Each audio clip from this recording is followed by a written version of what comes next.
자, 오늘은 누가복음 15장 3절로부터 보겠습니다. 신약성경 페이지 수로 121쪽입니다. 신약성경 121쪽 누가복음 15장 3절로부터 보겠습니다. 짧으니까 7절까지만 3절부터 7절까지만 제가 읽겠습니다. 예수께서 저희에게 이 비유로 이르시되 너희 중에 어느 사람이 양 100마리가 있는데 그 중에 하나를 잃으면 99마리를 들에 두고 그 잃은 것을 찾도록 찾아다니지 아니하느냐. 또 찾은즉 즐거워 어깨에 메고 집에 와서 그 벗과 이웃을 불러 모으고 말하되 나와 함께 즐기자. 나의 잃은 양을 찾았노라 하리라. 내가 너희에게 이르노니 이와 같이 죄인 하나가 회개하면 하늘에서는 회개할 것이 없는 의인 99을 인하여 기뻐하는 것보다 더하리라. 아멘. 오늘 여러분과 이 시간에 누가복음 15장 3절부터 7절까지 이제 공독한 이 말씀으로 은혜를 나누기를 원합니다. 오늘 특별히 이 말씀으로 은혜를 나누기를 원하는 것은 지금 많은 목사님들과 많은 주의 백성들이 상당히 주의 깊게 듣고 마음에 새기는 어느 목사님의 동영상이 있습니다. 그분의 동영상 사사기 5회 멈추지 않는 하나님의 시험이라는 제목하에 그 설교를 들어보면 집단적인 구원이지 개인적인 구원은 아니다라는 말이 언급이 됩니다. 오늘 이 말에 대해서 여러분들과 특별히 나누기를 원합니다. 그리고 여러분들이 이 말에 대해서 과연 집단적인 구원이 맞느냐 아니면 개인적인 구원이 맞느냐를 여러분들의 믿음의 양심과 오늘 증거되는 이 말씀을 통해서 여러분들이 자세히 알아두기를 바랍니다. 우리가 집단적인 구원이라고 우리가 말을 해보면 구약시대에 이스라엘을 들어볼 수 있습니다. 물론 이스라엘이 다윗과 솔로몬 왕까지는 통일된 이스라엘 왕국이었지만은 그 이후에 솔로몬 이후에 왕국이 분열돼서 남북으로 갈려집니다. 북쪽은 일찌감치 멸망하고 남유다는 훨씬 후에 멸망을 하게 됩니다만은 우리가 에레미야서를 통해서 우리가 유다의 역사를 보면 하나님의 솔로몬 때에 다윗의 언약을 인해서 남유다를 특별히 사랑하십니다. 그래서 두 지파를 찢어서 남유다의 하나님의 법궤, 즉 하나님 자신이 바로 그 자리에 서시게 됩니다. 이것이 남북 이스라엘이거든요. 이것이 창세기로 거슬러 올라가면 가인과 아벨과 같은 의미의 것입니다. 우리가 이런 견지에서 보면 유다가 멸망할 때를 우리가 에레미야서를 통해서 본다면 유다가 결코 멸망하면 안 되죠. 집단적인 구원이라고 한다면. 물론 당시에 하나냐와 스마야와 같은 아주 뛰어난 거짓 선자가 있었지만은 반면에 에레미야와 같은 하나님의 참 음성을 그 메시지를 전하는 선자도 있었기 때문입니다. 그러면 에레미야를 인해서 유다는 멸망을 입지 않아야 집단적인 구원이라는 말이 성립이 될 것입니다. 그래서 사도행전 16장에 기록된 말씀과 같이 주 예수 그리스도를 믿으라. 그러면 너와 내 집이 구원을 얻으리라. 이 말씀을 단순히 본문적으로 문자적으로만 놓고 보면은 한 집에 10식구든 100식구든 한 교회에 1명이든 1000명이든 10,000명이든 한 사람의 의인만 있으면 그 집이 구원을 받아야 돼요. 원래 집이라는 성경적인 의미는 교회를 말하거든요. 에덴에서부터 출발해서 집이라고 하면 그 오이코스라는 말로 이제 그 헬라어로는 설명이 되지만은 이 집이라는 것이 바로 교회, 하나님의 성읍을 말하기 때문에 한 사람을 인해서 다 구원을 입어야 옳다 그런 얘기예요. 그러면 사실 성경이 그렇게 증거되고 있습니까? 그렇지 않아요. 여기서 지금까지 이제 그 서론으로 이 말씀을 드렸는데, 이 서론을 중심으로 해서 성경은 어떻게 증거하고 있는지를 말씀들을 하나씩 우리가 열거해서 증거해서 찾아서 그 말씀들을 예를 들어서 풀어보기로 하겠습니다. 가장 먼저 우리가 한 사람이 구원을 받느냐, 집단적으로 구원을 받느냐 하는 것은 우리가 어떤 말씀을 먼저 좀 찾아보기를 원하냐면 에레미야 31장 29절을 찾아주시기 바랍니다. 에레미야 31장 29절입니다. 페이지 수로 1102쪽입니다. 페이지 수로 1102쪽입니다. 에레미야 31장 29절 말씀을 함께 보겠습니다. 그때에 그들이 다시는 이르기를 아비가 신 포도를 먹었으므로 아들들의 이가 시다 하지 아니하겠고 신 포도를 먹는 자마다 그 이가 심같이 각기 자기 죄악으로만 죽으리라. 아멘. 자, 이 말씀을 놓고 보면 자기 죄악으로만 죽으리라 그랬어요. 그러면 이 말씀을 뒤집어 보면 뭐예요? 자기 의로만 살리라, 이런 얘기가 되죠. 이 말씀이 자기 의로만 살리라. 그럼 아비가 그 신포도를 먹었는데 아들이가 시지 아니한 같이 그 아들들의 이야기가 지금 이 말씀에 언급되고 있잖아요. 그럼 아비가 단 포도를 먹었어요. 극상품의 포도를 먹었어요. 그럼 아들은 신포도를 먹었어요.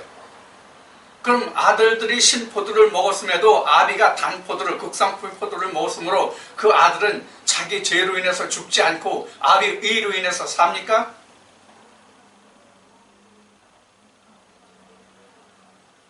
개인적인 구원이 맞습니까? 아니면 집단적인 구원이 맞습니까? 개인적인 구원입니다. 다른 말씀을 또 보겠습니다. 에스겔 18장을 보겠습니다. 같은 내용의 말씀이 에스겔 18장 2절에도 기록되어 있습니다. 에스겔 18장 1절로부터 보겠습니다. 18장 1절로부터 보겠습니다. 여호와의 말씀이 또 내게 임하여 가로쓰되 너희가 이스라엘 땅에 대한 속담에 이르기를 아비가 신 포도를 먹었으므로 아들이 이가 시다고 함은 어찌미뇨? 아니란 얘기죠. 어찌미뇨? 나주 여호와가 말하노라. 내가 나의 삶을 두고 맹세하노니 너희가 이스라엘 가운데서 다시는 이 속담을 쓰지 못하게 되리라. 모든 영혼이 다 내게 속한지라. 아비의 영혼이 내게 속한 같이 아들의 영혼도 내게 속하였나니 범죄하는 그 영혼이 죽으리라. 각각 모든 영혼이 각각 하나님께 속했다는 뜻이에요. 아비와 아들들이 있다면 그 아비로 인해서 그 아비와 그 아들들이 있으면 아비로 인해서 그 아들들의 영혼이 그 아비의 것이 아니라 그 아들들의 영혼도 곧 각각 나의 영이지 그 아비의 영이 아니다 그런 얘기예요. 그러니까 모든 심판은 누가 한다는 얘기예요. 그 영혼이 내게 속하였으니 내가 그 영혼을 심판할 것이다. 그런 이야기잖아요. 이 말씀이. 틀립니까? 이 말씀이? 자, 이 말씀을 통해서 우리가 다시 찾아볼 말씀이 어디에 있습니까? 스가랴 13장 8절입니다. 스가랴 13장 8절은 여러분들과 많이 나누었기 때문에 그냥 제가 여러분에게 설명을 드리겠습니다.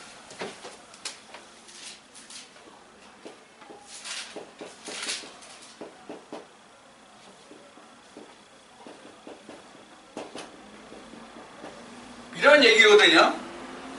3분의 2는 멸절하고 3분의 1은 심판을 받아서 거기서 은과 같이 금과 같이 내가 연단해서 꺼내리라, 이런 말씀이에요. 자, 이 말씀이 무슨 뜻이냐면 이런 얘기예요. 이스라엘 백성들이 애굽에서 출발해서 광야를 거쳐서 가나안 땅에 들어갑니다. 가나안 땅에 들어가요. 지금 이 마디가 지금 그 홍해와 요단을 이제 말하는데, 이 홍해와 요단은 우리가 다시 말하면 첫째 부활과 둘째 부활을 의미해요. 다른 의미로 얘기하면 겉껍질을 까고 속껍질을 깠다는 얘기예요. 세상에서 율법에서 진리로 들어갔다는 얘기란 말이에요. 이 홍해를 건넜다, 요단강을 건넜다 하는 얘기는 그들이 그냥 단순히 강을 건넜다는 것으로 하나님 우리에게 그냥 그들이 이런 길을 갔어, 너희들이 그렇게 알고 있어, 이런 뜻이 아니란 말이에요. 그런 말이 아니란 말이에요. 껍질을 얘기하는 껍질을 얘기하는 거란 말이에요. 그래서 이거를 첫째 부활, 이걸 둘째 부활, 이렇게 이야기할 수가 있어요. 그래서 지금 의미적인 둘째 부활 해야 지금 가나안에 들어가기 생명으로 갔잖아요. 얘가 생명을 의미하는 곳이잖아요, 가나안이. 그러면 우리가 여기서 한 가지 중요한 사실이 하나 있어요. 뭐가 하나 있냐면, 가나안 땅에 들어가면 그냥 가나안 땅이 그냥 오픈되어 있는 게 아니에요. 뭐가 있어요? 여리고라는 강력한 성이 가로막고 있단 말이에요. 그렇기 때문에 가나안 땅, 즉 요단을 넘어서 가나안 땅에 왔을지라도 여리고 성이 아직 그대로 있는 사람이 있단 말이에요. 그래서 지금 이 요단 앞까지 있는 사람들은, 요단 앞에 있는 사람들은 성경적으로 얘기하는 거예요. 영적으로 얘기하는 거예요. 오늘날은 지금 요단 앞까지 애굽이나 광야가 없어요. 자, 우리로 다시 말하면 이 애굽은 그냥 세상이라고 말하는데, 이 세상이 뭐냐면 교회는 다닐지라도 삶 속에서 헤매는 사람들, 세상 사는 삶 속에서 헤매는 사람들이 교회는 다니지만 그 사람이 바로 세상 애굽이란 말이에요. 그러니까 예수 그리스도가 죽잖아요. 그렇죠? 그리고 진짜 광야는 뭐냐면 종교적인 행위를 하는 사람들이 광야예요. 우리가 일반적으로 율법이라고 그러죠. 근데 율법을 여러분들에게 설명드릴 때 두 가지를 설명드렸어요. 뭐를 설명드렸죠? 조상의 유전율법, 조상의 유전율법, 그 다음에 진짜 하나님의 율법, 이 두 가지를 얘기했어요. 그래서 교회는 다니지만 조상의 유전율법으로 전하는 것은 바로 애굽의 가장 대표적인 기본 종교란 말이에요. 기본 종교. 그리고 그 다음에 하나님의 율법으로 있는 자들이 바로 뭐냐면 진짜 얘기하는 종교예요. 그래서 마태복음 11장 11절에서부터 13절까지 드리는 말씀이 바로 뭐예요? 이 율법까지 마침이잖아요. 율법까지 마침. 그럼 율법까지 마침이면 다 끝났느냐? 아니란 말이에요. 뭐가 남았어요? 아직도 여리고성이 남았단 말이에요. 그래도. 그래서 가나안 땅에 들어온 사람, 즉 요단을 건너왔다고 할지라도 아직도 여리고성이 그대로 무너지지 않고 그대로 있는 사람들 때문에 이들도, 즉 3분의 1도, 하나 둘 셋, 이 3분의 1도 불 가운데 넣어서, 즉 심판해서 거기서 은과 같이 연단하여 금과 같이 건진다, 이렇게 말씀이 기록되어 있는 거예요. 그래서 앞에 예레미야 그 선지자를 통해서 유다가 어떻게 멸망했는지를 앞에 말씀드렸잖아요. 유다가 이와 같았잖아요. 그래서 전부 다 멸망하고 하나님의 말씀을 순종해서 포로로 붙잡혀간 사람은 나중에 그 사람들만 나중에 68년, 성경적으로는 70일에가 찬 후에, 70년이 찬 후에 그들이 다시 가나안 땅으로 들어올 수 있었잖아요.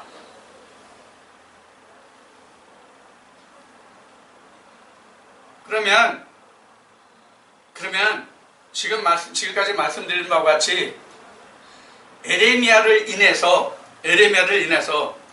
아무리 거짓 선지자가 하나냐와 스마야가 있다 할지라도 에레미야 한 사람을 인해서 너와 내 집이 구원을 얻으리라. 그러면 예루살렘 성읍이 파괴되지 않고 구원을 입었어야 집단적인 구원이에요. 그러면 왜 집단적인 구원이라고 사사기 5회에서 왜 이야기했는가를 우리가 살펴봐야 돼요. 자, 하나님을 알지 못하고 이스라엘의 전쟁을 알지 못하는 여호수아 사후에 하나님과 이스라엘 전쟁, 가나안 전쟁을 알지 못하는 사람들이 바로 사사기 시대거든요. 이때 여호수아의 동생, 그러니까 여호수아에게는 조카가 되겠죠. 운니엘이라는 사람이 사사로 있을 때 40년인가 몇 년인가를 치리받아요. 하나님께. 그래서 그런 역사가 사사시대에는 계속 반복이 되잖아요. 사사시대가 지나면, 즉 평안한 시대가 하나님께 부르짖어서, 그들이 곤고할 때 하나님께 부르짖어서 하나님의 사사를 세워서 이방들의 세력을 다 제압할 때는 이 이스라엘 땅에 평안이 왔단 말이에요. 그 기간, 그 사사가 있는 동안은. 그래서 그 사사가 있는 동안은 평안하고 그들이 구원을 입었기 때문에 집단적인 구원이다, 막 이렇게 이야기했을 것 같다는 짐작이 돼요. 자, 그러면 과연 그들의 육체를 지탱하고 그들의 육체가 안전하게 살아감이 하나님이 원하셨던 출애굽이고 그들을 그래서 가나안 땅에 인도했을까요? 아니에요. 그들이 가나안 땅에서 사는 것하고, 즉 우리가 신앙생활을 하는 것하고 구원하고는 전혀 별개 문제예요. 예를 들어서 집단적인 구원이냐 개인적인 구원이냐를 놓고 한 예를 들어봅시다. 어느 교회에, 어느 교회라고 할 것 없이 우리 교회라고 합시다. 제가 진리 말씀을 전해요. 진리 말씀을 제가 전하면 어느 교회나 마찬가지입니다. 목자가 진리 말씀만을 전하고 세상에 그 어떤 말도 하지 않고 오로지 진리 말씀을 전해요. 근데 그 교회에 나오는 사람이 1000명, 10,000명 그래요. 그럼 그들 다 구원입니까? 절대로 아닙니다. 그래서 스가랴 13장을 얘기하는 거예요. 그래서 스가랴 말씀을 이야기해요. 반드시 그들도 불 가운데 넣어서 연단해서 그들 가운데 남는 자를 구원해내시는 거예요. 그래서 베드로는 이렇게 얘기해요. 우리가 즉 사도들이 구원을 받으면 불 가운데서 얻어지는 구원과 같다, 이렇게 말하는 그 성경에 증거하고 있는 것이 바로 이런 말씀이거든요. 제가 오래전에 기독교 TV 방송을 들을 때 우리나라에서 내노라는 교회 한 목사님이 지금 제가 이야기한 것과 같은 그런 얘기를 했어요. 여러분, 우리 교회에 나오는 것을 행복하게 계십시오. 축복받은 것입니다.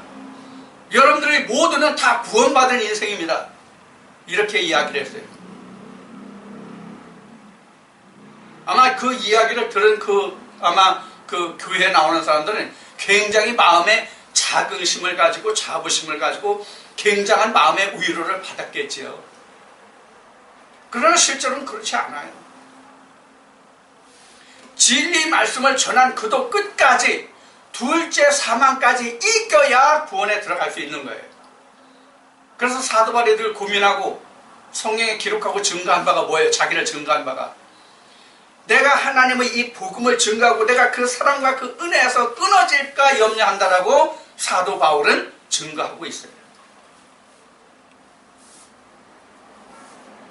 자, 지금까지 이야기한 것은 에레미야와 유다를 놓고 말씀을 드렸어요.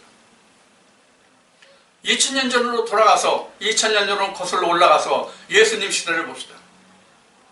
고린도서 15장의 말씀을 보면 예수 그리스도의 증인으로 남은 사도로 남은 자들이 사도 바울의 고백으로 보면 사도들 외 500여 명 이렇게 기록하고 있어요. 그러면 그 500여 명을 인해서 이스라엘이 완전히 구원을 받았어야 오라요. 그래야 집단적인 구원이 맞아요. 과연 그렇게 됐습니까? 그렇지 못하다는 증거가 역시 사도행전에 기록됩니다. 뭐라고 기록됩니까?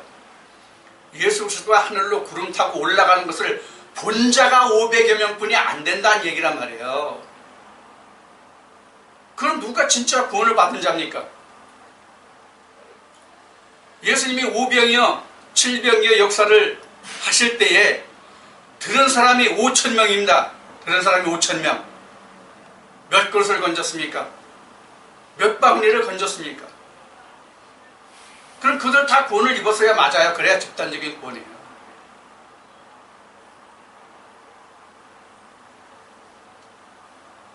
우리가 하나님의 말씀을 우리가 심각하게 깊이 사고하고 그 말씀이 옳고 그른지를 분명히 자기가 사대롭게 그 말씀을 갈라서 굽을 갈라서 바위를 깨뜨려서 그 안에서 생수를 자기가 마실 만한 능력이 없다면 이게 굉장히 위험한 말씀이 된단 말이에요.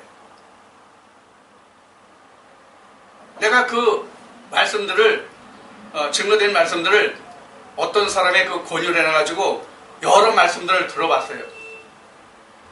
그 말씀들 속에 정말 우리가 위험천만한 그런 말씀들이 굉장히 많아요. 지금 생각나는 것 중에 하나가 예수 그리스도가 십자가에서 율법을 부인했대요. 이게 산상수훈에서 나와요. 또 하나 생각나요. 예수를 죽도록 3번 부인해야 영생할 수 있대요.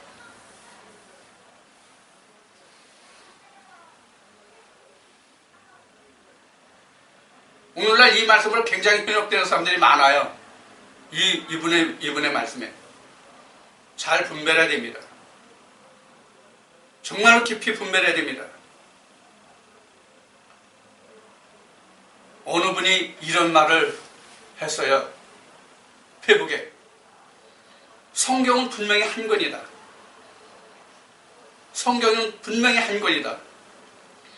물론 그 발행된 연도와 발행처에 의해서 분류한다면 많은 성경들이 있죠. 네? 많은 성경들이 있잖아요. 그렇지만 성경의 그 본래의 맥은 똑같단 말이에요. 한 권이란 말이에요.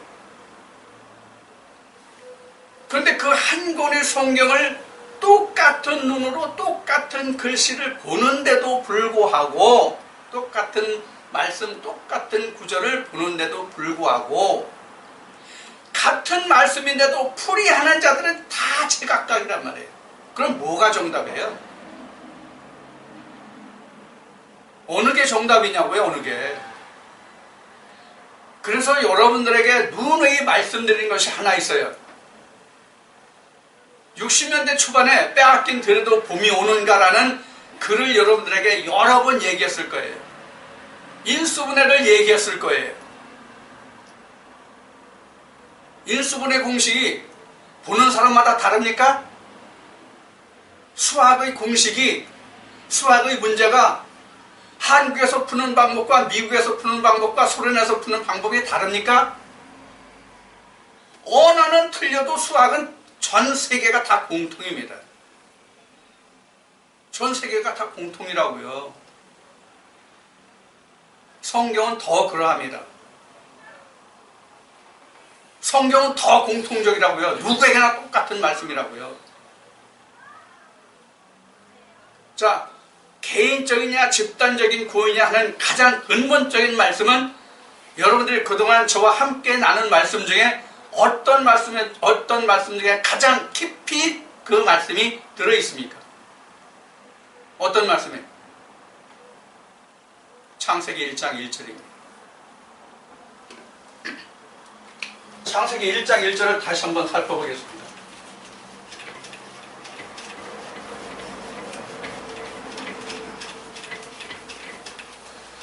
우리 한글 번역본에는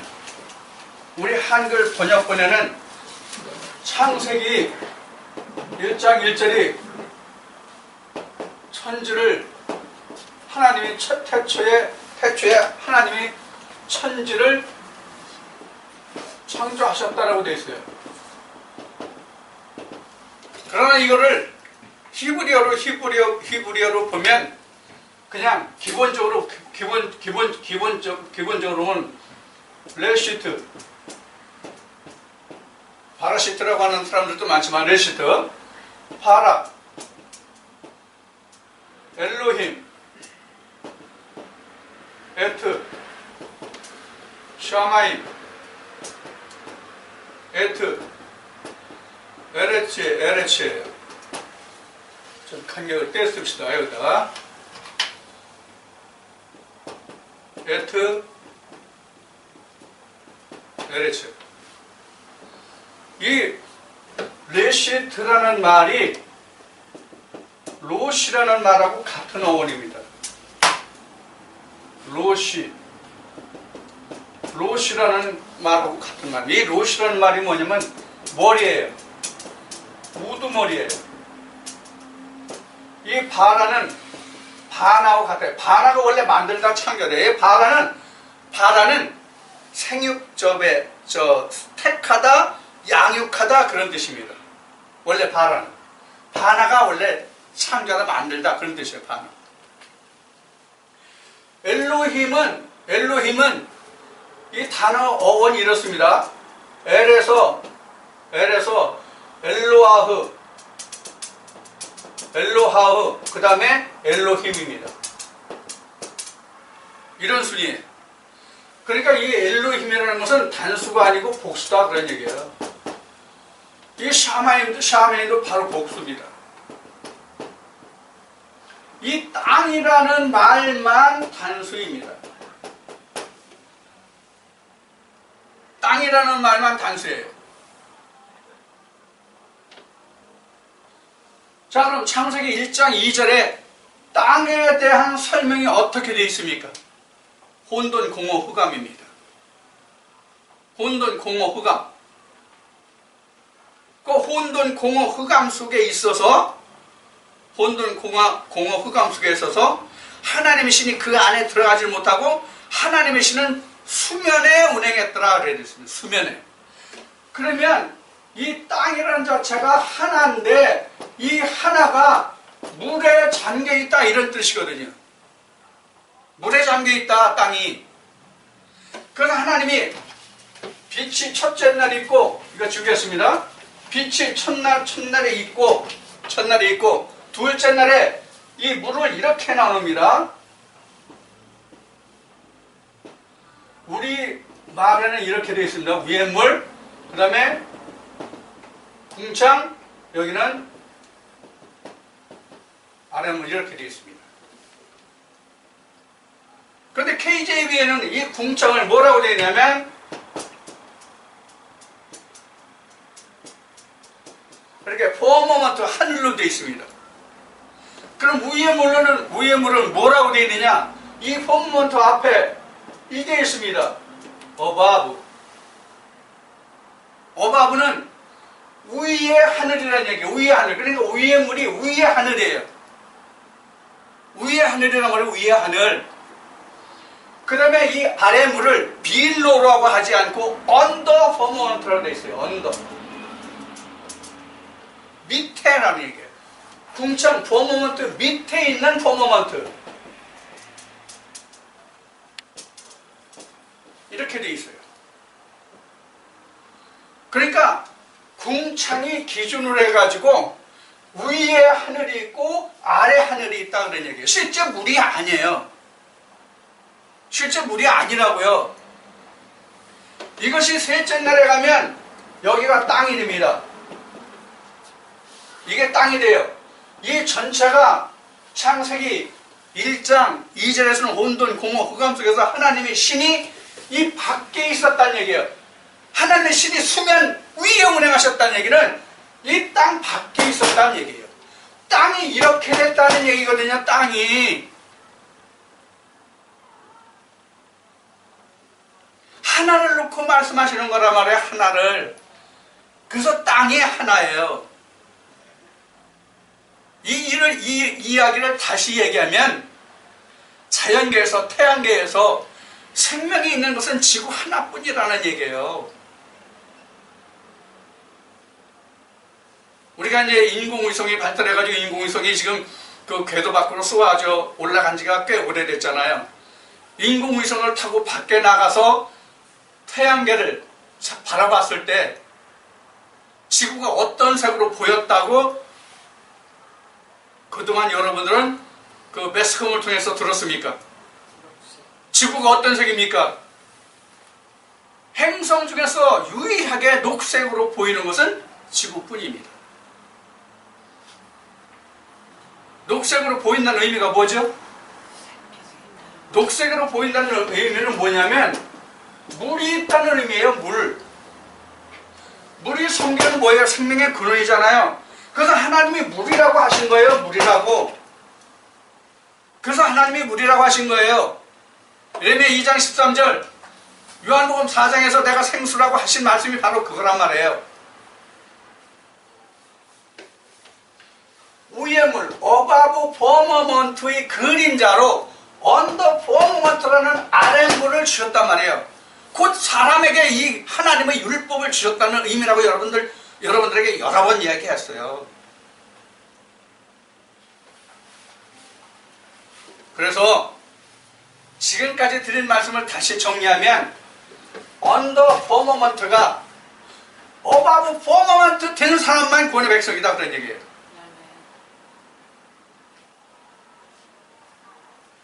한 교회 아무리 앞에 말씀드린 것 같이 진짜 진리의 진리 목사 아니 예수님이 직접 오셔서 말씀을 증거하신다 할지라도 어바브 포머먼트가 되지 않으면 다 멸망의 백성이에요.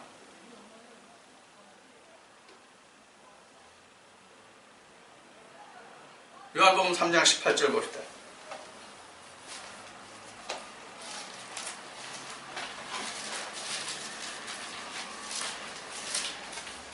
요한복음 3장 18절. 저를 믿는 자는 심판을 받지 아니하는 것이요 믿지 아니하는 자는 하나님의 독생자의 이름을 믿지 아니함으로 벌써 심판을 받은 것이니라. 어떻게 되어 있습니까? 믿는 자는 구원이고 믿지 않는 자는 심판을 받은 것이라고 되어 있잖아요. 그럼 우리가 믿는다는 뜻이 뭡니까? 믿는다는 뜻이 뭐예요? 지금 이 위의 물과 아래 물이 있는데 어바브 포머먼트와 언더 포머먼트가 있는데 언더 포머먼트가 어바브 포머먼트가 되면 새 하늘과 새 땅이란 말이에요. 이해가 되시죠? 네.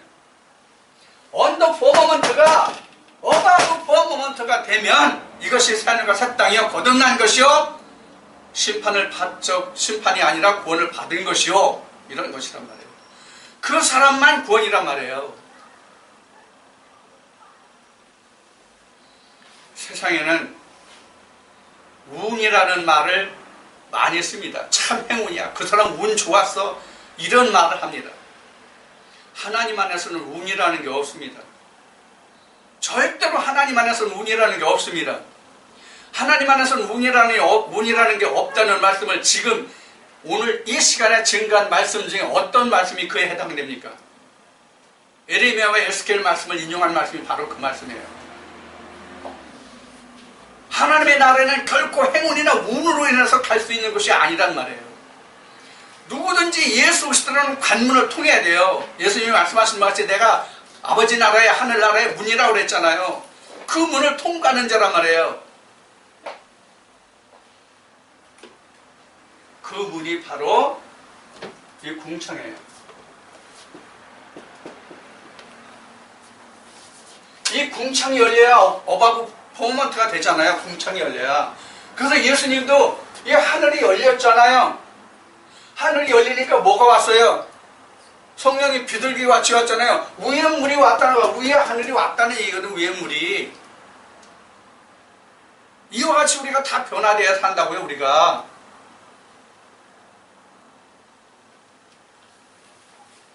만약에 집단적으로 구원을 받는다면 진리를 전하는 교회에 가서 출석만 하고 이름만 올리고 그냥 시계추같이 왔다 갔다 하면 그 사람 구원이라는 얘기가 되잖아요. 여러분 이해가 됩니까?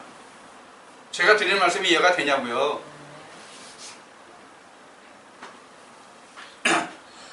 그래서 우리는 이 말씀을 쫓아서 우리가 어떻게 해야 구원에 이르는가를 우리는 알아야 된단 말이에요.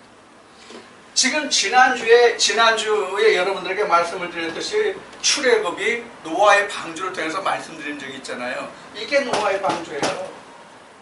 이게 배 한 척이잖아요. 이게 배 한 척이란 말이에요. 노아에게 하나님이 당시에 아들이 처가 많아가지고 수십 명이 있을 수 있는데 왜 노아는 아들이 하필 3명입니까? 왜 처도 하나입니까? 아브라함도 처가 둘인데 뭘 의미하는 것 같습니까 도대체? 약속이 하나일지라도 하나님의 말씀이 하나일지라도 각 개인의 속에 들어있는 것은 셈함 야벳과 같은 기질이 누구에게나 들어있다는 것을 우리는 명심해야 된다 그런 얘기예요. 그 셋을 다 하나로 통일해야만 그것이 어바브 퍼머넌트가 된 거예요. 그 셋이 각각이면 소용이 없는 거예요. 그래서 요한계시록 말씀에 이런 말씀이 있어요. 20장에 요한계시록 20장에 뭐가 나와 있냐면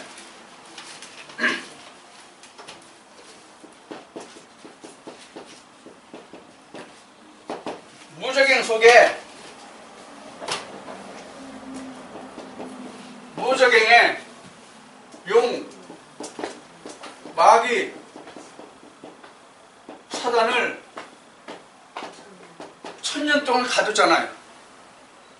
그 다음에 오는 것이 뭐예요? 그리스도와 천년왕국이잖아요. 흔히 하는 말로 이게 천년왕국이라고 그러죠. 우리가 일상적으로 쓰는 말이 천년왕국이에요. 예수 그리스도와 함께 1000년 동안 왕으로 하리라. 그래서 천년왕국이라고 그래요.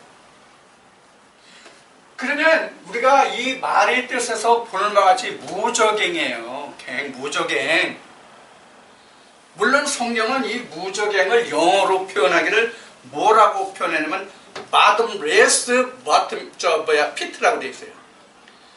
이렇게 피트, 구덩이가 파져 있는데 밑이 끝이 하나도 없고 끝이 없이 파져 있다. 이게 영어의 해석이에요.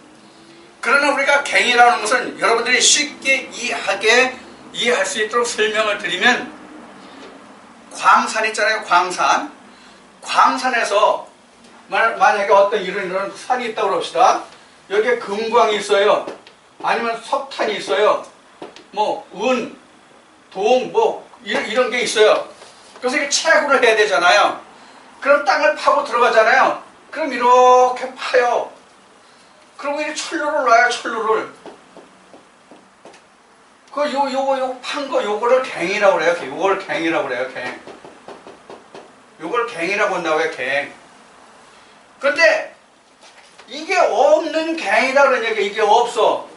그러니까 뭐예요? 자유하다는 얘기예요. 묶어놓지 않은 상태에서 묶였다는 얘기란 말이에요. 말이 좀 이상한가요? 감옥이 없는 상태로 가둬놨다 그런 뜻이란 말이에요. 그럼 이 말은 무슨 뜻이에요? 언제나 활동할 수 있다는 얘기란 말이에요. 언제나 활동할 수 있다는 말이에요. 뭐가? 이게 용, 마귀, 사단이.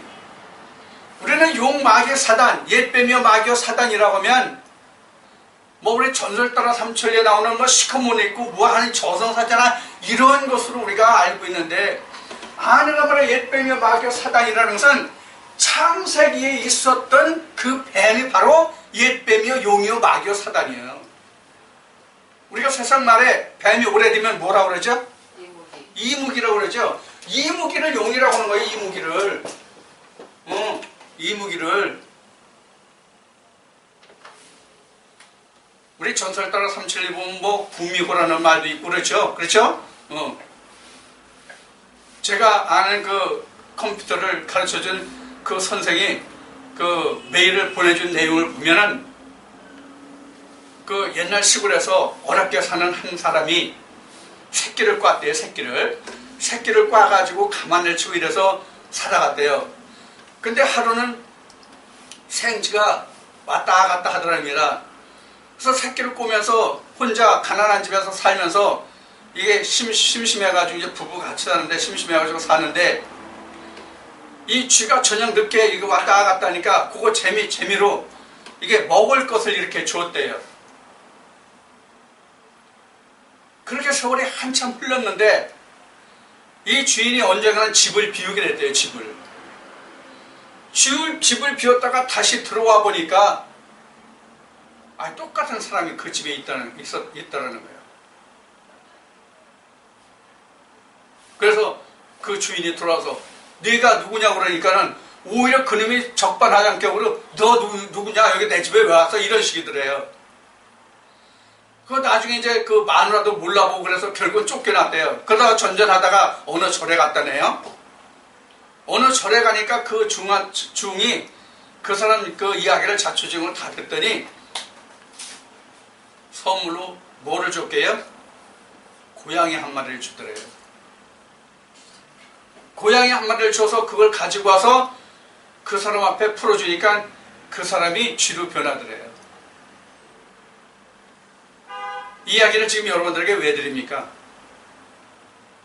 이 이야기를 왜 드리냐고요? 내 속에 있는 것을 내가 하나님의 말씀으로 다스리고 복종시키지 않으면 무적행에 있는 옛뱀며 마귀 사단은 항상 내 안에서 작용하고 살아난단 말이에요. 가장 무서운 대적이 뭐라고 그랬어요, 여러분들에게? 내 안에 있는 내 마음의 송사다. 이런 말씀을 여러분들에게 여러 번 드렸어요. 내 속에서 역사하는 내 마음이다. 내 마음보다 간사스럽고 마귀와 사탄의 용이 없다. 그래서 외적인 대적에는 내가 대응할 힘이 없지만 내적으로 일어나는 이 대적에 대해서는 내가 대응할 힘이 가장 적다. 외침보다는 내란이 더 힘들다 하는 얘기를 여러분들에게 누차 말씀드렸을 것입니다. 사도 바울이 왜 내가 매일 십자가에 죽느라고 했습니까? 무적행을 말하는 거예요. 사도 바울이 고백한 게. 내가 매일 십자가 밑에 죽는다는 얘기는 무적행을 말하는 거예요. 무적행에게 사도 바울이 담에색 이전에 가지고 있던 그 모든 것들이 얼마나 크고 많고 중요했습니까? 사도 바울에게는. 우리는 그만 못한 것 가지고도 그것이 살아나서 하나님을 대적하는 경우가 얼마나 많습니까? 하물며 바울 같은 지식인에겐 어떻겠습니까? 우리도 마찬가지입니다. 그래서 지금 예수님이 누가복음 15장에서 그 잃어버린 한 마리 양, 또 그 다음에는 잃어버린 한 드라크마를 이야기하고 있는데, 이 잃어버린 한 마리 양이 곧 각자의 자기 한 사람이라 말해야 내 영혼이란 말이에요. 한 드라크마도 그렇단 말이에요. 누가 열 드라크마가 결혼지참금이라는 말도 하고 있는데, 물론 결혼지참금이라고도 할 수 있죠. 왜? 내가 예수 그리스도에 시집가야 되니까 결혼지참금이라도 할 수 있겠죠. 그러나 여기서 한 마리 양과 99마리 양, 한 드라크마와 9드라크마를 비교한다면 한 마리 양이나 한 드라크마는 지극히 작은 거예요. 그 각자의 개 한 영혼은 작아 보일 수도 있다는 얘기예요. 그러나 주님께서 말씀하신 바와 같이 한 영혼이 천하보다 더 귀하다고 말씀하셨어요. 한 영혼이 천하보다 더 귀하다.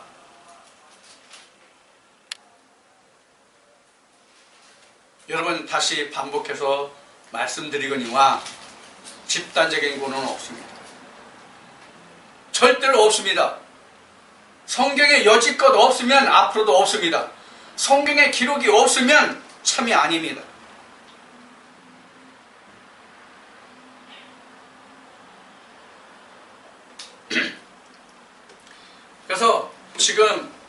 말씀드린 바와 같이, 지금 말씀드린 바와 같이, 우리가 성경을 볼 때에 여간 조심하지 않으면 안 됩니다.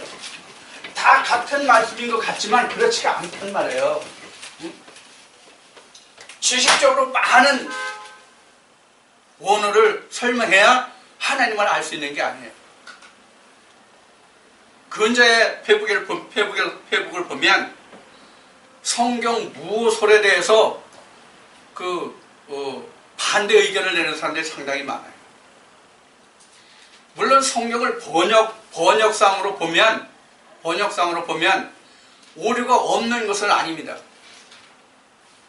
실제로 창세기 1장 1절만 해도 사실은 오류라고 해도 과언이 아닙니다. 그러나 성경이 무오하다는 이야기는 지금 우리가 보는 성경만으로도 각 사람의 영혼을 구원하는 데는 전혀 지장이 없다는 말씀이에요. 전혀 지장이 없다.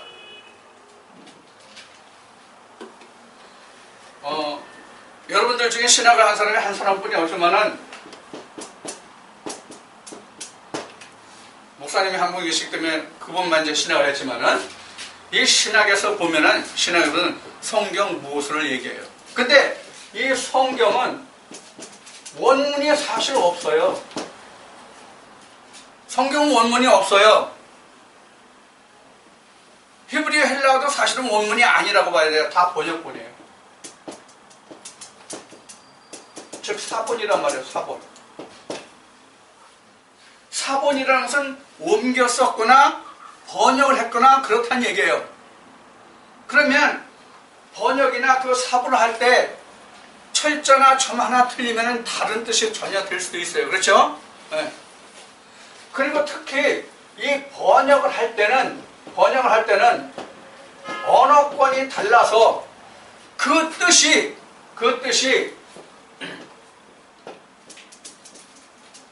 의역과 그 다음에 뭐라고 그러지? 의역과 직역. 의역과 직역을 볼 수 있는데 직역을 하면은 이 번역본이 언어권에 따라서 번역될 때 의역을 하지 않고 직역을 하면 전혀 딱딱한 말이 되고 전혀 의미가 안 통할 수도 있단 말이에요. 그래서 우리가 잘 아는 굿모닝, 우리가 영어 중에 이거였어요.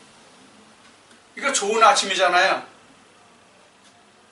우리나라만 50년대 식으로 이 굿모닝을 우리말로 번역하면 뭐라고 번역해야 됩니까? 우리 충청도 말하면 진지 잡수셨어요 해요. 진지 잡수셨어요? 식사하셨어요? 굶지는 않았어요? 끼니는 때웠어요? 이런 뜻이란 말이에요. 오늘날이니까 좋은 아침이지. 전쟁이 끝나고 먹을 것이 없을 때 초분 목표할 때 50년대는 진지 잡수셨어요. 이와 같단 말이에요. 이와 같아요. 번역이라는 것이. 그래서 저도 오늘도 원어를 한두 번 썼지만은 원어를 보는 것은 그 말씀의 진가를 확인하는 것 외에 그 이상의 아무것도 아닙니다. 그러니까 확실하고 온전한 말씀을 알기 위해서 부분적으로 보는 것은 우리가 상당히 우리에게 유익이 있으되 이 말씀을 완전히 히브리어나 헬라어로만 본다고 한다면은 우리 중에 성경을 히브리어나 헬라어를 알아서 천국에 갈 사람이 그 지식에 이를 사람이 과연 몇 명이 하는 얘기예요. 우리 번역본만 가져도 충분하다는 얘기입니다. 그런 의미에서 성경은 무오하다 이렇게 말할 수 있습니다. 오히려 우리가 이걸 직역하면 다 알아먹을 수 있어요. 예를 들어서 창세기 얘기를 했는데 창세기 2장에 보면은 창세기 2장에 보면 아담에게서 여자가 나오잖아요. 그 아담이 이씨가 되고 여자가 이씨아가 되잖아요.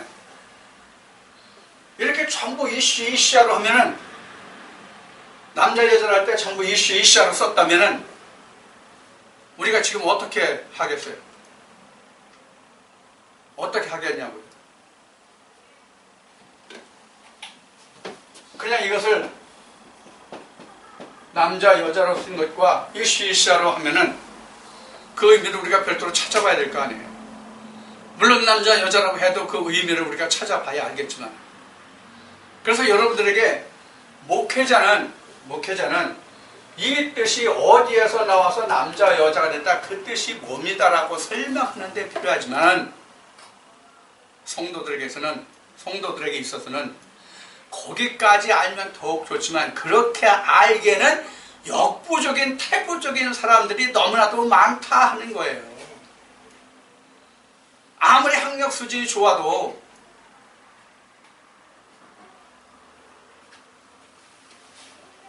우리가 이런 것들을 깊이 감안해야 됩니다. 좀 말씀이 옆으로 좀 새긴 했습니다만은, 우리가 지금 개인적인 고인이냐 아니면 집단적인 고인을 놓고 우리가 지금 말씀을 나눴는데, 지금 말씀을 나눠본 바 같이 우리는 집단적인 구원이 될 수가 없습니다.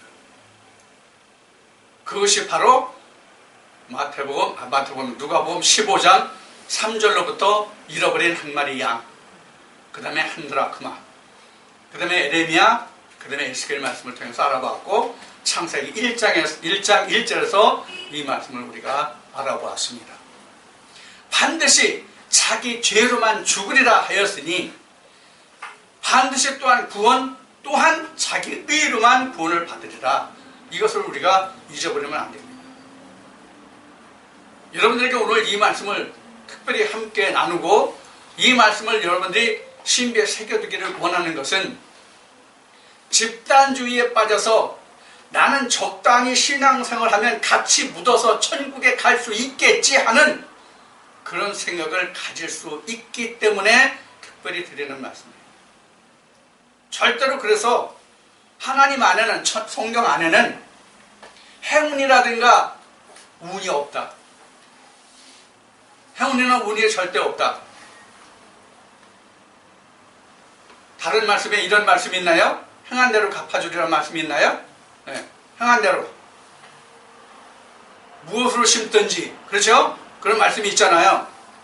그래서 내가 무엇으로 심고 무엇을 거두는가, 무엇을 심고 거두는가는 사도 바울이 고린도서 15장에서 자세히 설명했어요. 우리가 심는 것이 형체를 심는 게 아니다. 형체를 심으면 무엇을 구할 건지 알잖아요. 그런데 알게만 우리가 심을 뿐이다. 나중에는 어떤 형체로 나올지를 모르는 것이 믿음이다. 이렇게 사도 바울은 증거하고 있어요. 여러분들은 그래서 내가 무엇을 심고 무엇을 거둘지 조심 없이 하지 않으면 안 됩니다. 하나님이 에레미야를 통해서 말씀하시기를 사람의 씨와 짐승의 씨를 뿌린다고 하셨어요. 사람의 씨와 짐승의 씨를 뿌린다고 했어요. 내가 어바브 펌먼트가, 즉 위의 물, 위의 하늘, 해분이 되지 않으면 다 짐승의 씨입니다. 이것을 여러분들 꼭 명심하시기 바랍니다.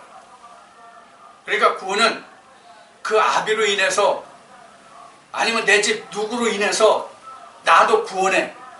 어느 교회에서 목사가 진리의 목사이기 때문에, 아니면 그 교회 성도들이 대부분이 진리의 백성이기 때문에 나도 그 자리에 있으면 구원을 얻겠지. 이것은 천만의 말씀입니다. 그래서 여러분들은 자기 땅은 자기가 기경하고 거기에 하나님의 극상품의 포도나무 심기를 게을리하지 마십시오.